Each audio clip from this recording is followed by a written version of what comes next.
अशा कोणत्याही चर्चा आमच्या कोणाशी चालू नाहीये. आता प्रसार माध्यमातून वेगळ्या बातम्या येत आहेत हे पाहून आमचीच करमणूक होते. आता त्याच्यावर वारंवार प्रतिक्रिया कशी देणार? आपण एकदा मुख्यमंत्र्यांना भेटला, एकदा मुख्यमंत्री त्याचे कारण जाहीर आहे. माझ्या मतदारसंघातल्या नगराध्यक्षांना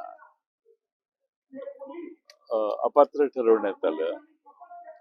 त्या दोन्ही नगरविकास मंत्री म्हणून एकनाथ शिंदेना भेटणं, त्यांना मी माझ्याबरोबर नगराध्यक्ष त्यांचे बंधू यांना घेऊन गेलो होतो. मला हे कळत नाही की अशा भेटीगाठी झाल्या की इतक्या टोकाचे अर्थ कसे काय निघतात. एकंदरीत बघायला गेलं तर आपल्या पक्षाचे आमदार असतील, खासदार असतील, कुठेतरी अस्वस्थ आहेत. पण सोलापूर जिल्ह्याला विषय घेतला तर उत्तम जानकर असतील, राजू खरे असतील, त्यांचा ओढा कुठेतरी महायुतीकडे आहे. त्यामुळे अशा चर्चांना कुठेतरी पाठबळ मिळतं असं वाटतं. त्यांचा ओढा वगैरे नाही आहे. त्यांची अपेक्षा आहे की कामं व्हावीत मतदारसंघात. ते ज्या जनतेने त्यांना निवडून दिले त्यांची अपेक्षा आहे की आपल्या जनतेची कामं व्हावीत. त्यासाठी आवश्यक त्या योजना मध्ये त्यांच्या मतदारसंघाचा सहभाग व्हावा. त्यासाठी प्रत्येक आमदार प्रयत्न करणारच ना. सरळ त्यांच्या स्टेजवर जात आहेत, पक्षाच्या स्टेजवर गेले, पक्षाच्या कार्यक्रमाला उपस्थित राहणे योग्य नाही. बाकी शासकीय कार्यक्रमाला गेलं तर मला वाटत नाही की त्यात काही विशेष आहे. आता आज बघायला गेलं तर उद्या उपमुख्यमंत्री एकनाथ शिंदे येणार आहेत आणि त्यांचे मोठे बॅनर राजू खरेदी लावलेले आहेत स्वागताचे. राजू खरे पूर्वी शिवसेनेत होते. त्यांचे चांगले संबंध त्यांच्याशी आहेत.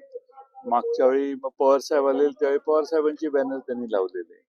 त्यामुळे राजू खरेंच्या बाबतीत तुम्ही अधिक प्रश्न मला विचारण्याची आवश्यकता नाही. आपण पक्षाचे ज्येष्ठ नेते आहात, आपण कार्यकर्त्यांना काय सांगू शकता की अस्वस्थ आहेत कार्यकर्ते? आपण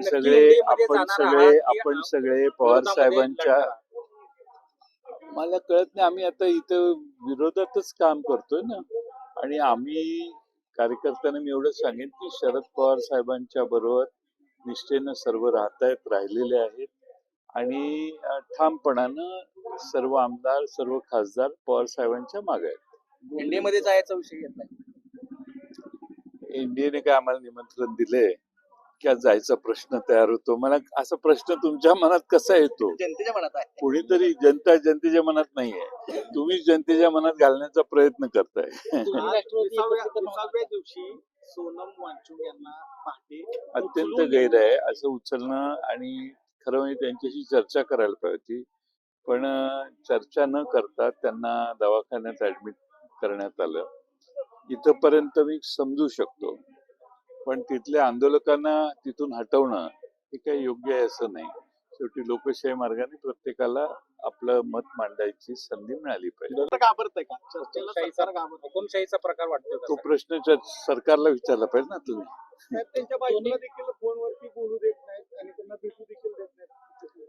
त्यांच्यावर मध्ये एकदा त्यांना अचानक अरेस्ट केलं आणि राजस्थानला कुठेतरी नेलं. त्यावेळी त्यांच्या पत्नीचा आणि त्यांचा संपर्क होऊन दिला नव्हता. मग नंतर का सोडलं हेही कळलं नाही, का अरेस्ट केलं हेही कळलं नाही, का सोडलं हेही कळलं नाही. आज मात्र ते उपोषणाला बसले म्हणून त्यांना अरेस्ट झालेले दिसते. आणि मला वाटतं की त्यांच्या पत्नीला इतक्या शारीरिकदृष्ट्या वीक झालेल्या व्यक्तीला, कमजोर झालेल्या व्यक्तीच्या बरोबर त्याच्या पत्नीनं राहणं आवश्यक आहे, तसं त्यांच्या पत्नीनं त्यांच्याबरोबर ठेवणं गरजेचं आहे. भाजप सरकार कुठेतरी हुकुमशाही करतंय किंवा दडपशाही करतंय असं वाटतं? असं तुम्ही निष्कर्ष काढा ना. आता तुम्ही निष्कर्ष काढायला पाहिजे. तुम्ही पत्रकार म्हणून तुम्ही काहीतरी तुमची भूमिका मांडा ना. याला विचारायचं आणि दोघांची लावून द्यायची. विरोधी पक्षात आमचं तर मत जाहीरच आहे.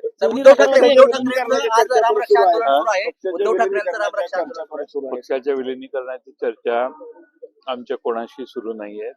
कोणतीही विलिनीकरणाची चर्चा या क्षणापर्यंत झालेली. रामरक्षा आंदोलन सुरू आहे. चर्चा नाकारल्या होत्या. सुनील तटकरे यांनी अजितदादांच्या निधनानंतर या चर्चा नाकारल्या होत्या. मात्र आता ते म्हणतायत चर्चा एका विशेष टप्प्यावर गेली होती, मग दादांच्या निधनानंतर आता त्याला.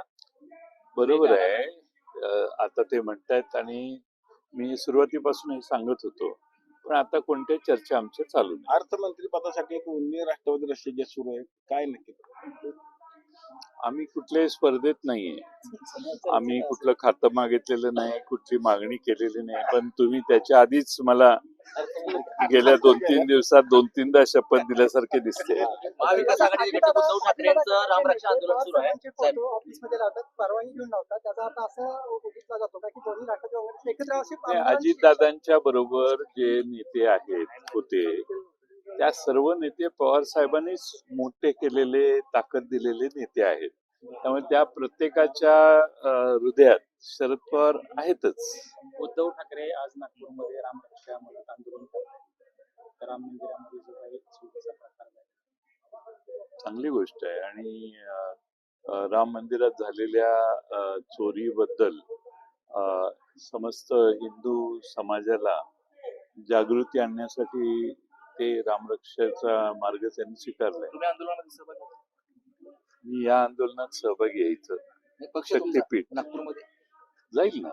त्यांनी बोलवलं असेल, मला माहित नाही. तिथं मी आता पक्षाचा पदाधिकार नाही, अध्यक्ष वगैरे नाही आहे. तिथल्या जिल्हाध्यक्षांना जर त्यांनी कल्पना दिली असतील तर आमचे पदाधिकारी जातील तिथं. त्यांचा राम मंदिराला विरोध होता, त्यांच्या हातात घालून आज रामरक्षाचा पाठिंबा दिला जात आहे. उद्धव ठाकरे हातात घालून रामरक्षा करतात. आता कुठेतरी त्यांना रामाचे महत्व कळाले का जाणीव झालं असं म्हणायचं. असं विरोध कोणाच्या हातात ते आलं? रामाला विरोध करत होते, राम मंदिराला. कोण करत होतं विरोध? आय काँग्रेस कधी करत होते? राम मंदिराला कधी विरोध केला काँग्रेस पक्षाने? कोर्टाची खटले लढवले गेले सर, त्यावेळेस वकील जे उभे होते अजिबात नाही.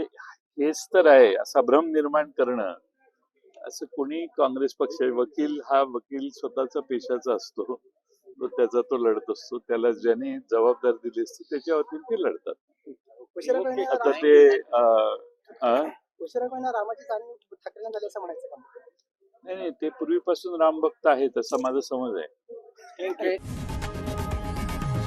लोकशाही मराठी ऐका, पहा, जागरूक रहा.